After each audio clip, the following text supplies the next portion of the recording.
یہ جو زمین جس پہ انسان رہتے ہیں، اس زمین پہ آدم کی خلقت سے لاکھوں سال پہلے جنات اور سینکڑوں مخلوقات ساتھ رہتی تھی۔ اللہ کے ولی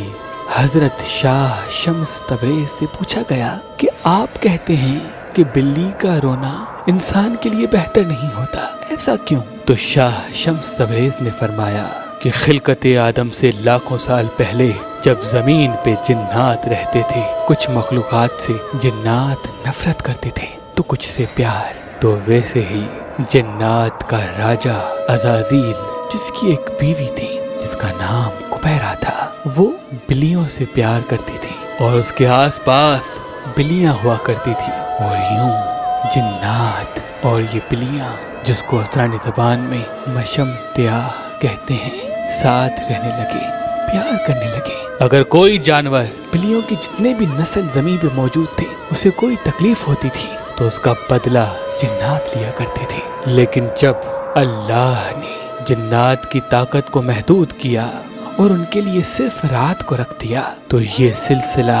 جانوروں اور جنات کا ٹوٹ گیا۔ لیکن کبیرہ نے کہا، اے میرے اللہ، ہمیں اتنا تنہا نہ کر، ہمیں اتنا اکیلا نہ کر۔ تو کچھ جانوروں کو یہ طاقت دی گئی کہ وہ جنات سے بات کر سکیں، ان کو دیکھ سکیں، اور ان جانوروں میں بلیاں بھی شامل ہیں۔ اصل میں جنات کے ایام جو زمین پہ بسر کرتے ہیں، انسان سے 7 دن آگے ہوتے ہیں۔ جو زمین پہ ہوتا ہے وہ 7 دن پہلے جنات دیکھ چکے ہوتے ہیں۔ تبھی جب کوئی مرنے والا ہوتا ہے، جس گھر میں انتقال ہوتا ہے، یا جو فرشتے آتے ہیں، اللہ نے بلی کی آنکھوں میں یہ طاقت بخشی کہ وہ جنات کو دیکھ سکے، وہ فرشتہ موت کو دیکھ سکے، تو وہ درد والی آواز میں رونے لگتی ہے، یہ بتانے لگتی ہے کہ اے انسان، یہ زندگی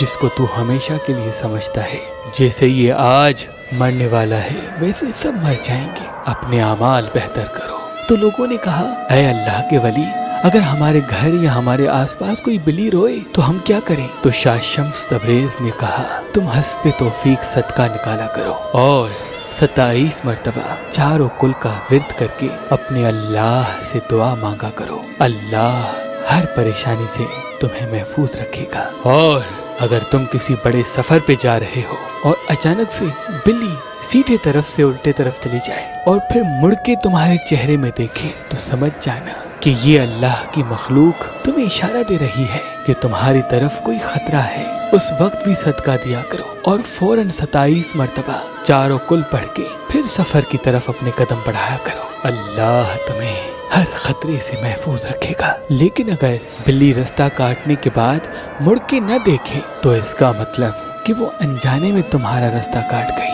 اس کا کوئی مقصد نہیں۔